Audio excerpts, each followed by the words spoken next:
Faryod filmi. Ko'ramiz.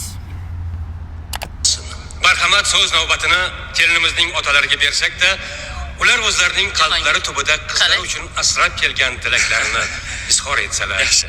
Marhamat, gapiring.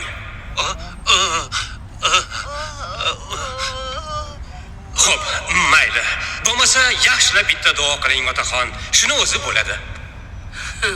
Qani bir duo qilsinlar-chi.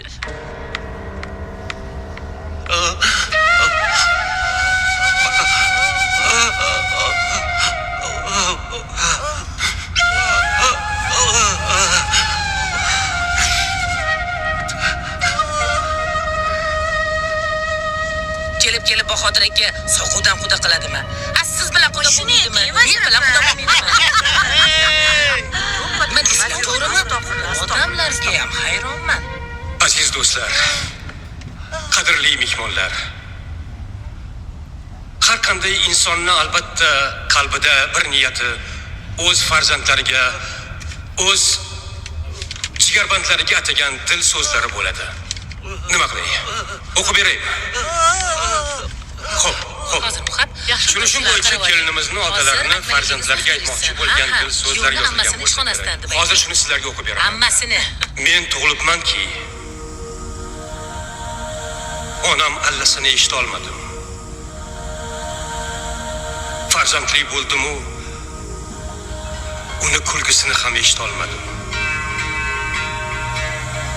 Alloh bergan noz ne'matlarni tatidim-u, Tavba, bu nima qilishgan-a? zabonim illa Allohga shukrona ayta olmadim. Men va ayolimni zaboni bo'lmasa-da qalb bilan so'zlashamiz. Ba'zilar ustimizdan soqov deb kulishardi. Ba'zilar qo'l bilan ko'rsatishardi.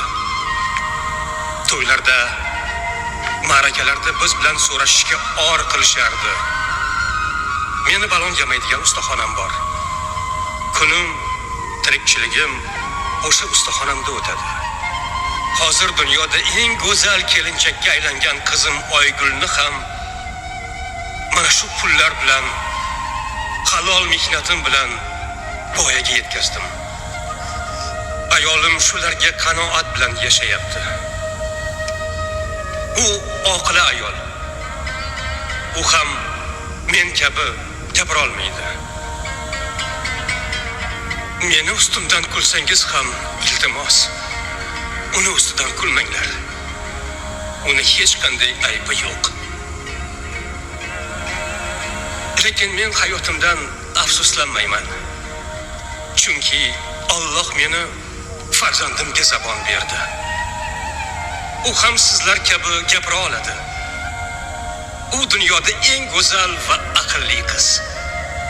Hozir uni baxtini ko'rib, o'zimni dunyodagi eng baxtiyor ota ekanligimni his etyapman.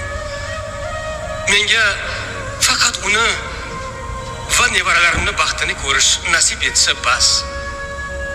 Boshqa hech narsa kerak emas. Ozgina vaqtlaringni olganim uchun ming bor uzr. Shu ortiqcha gap so'zga nima hojat yo'q.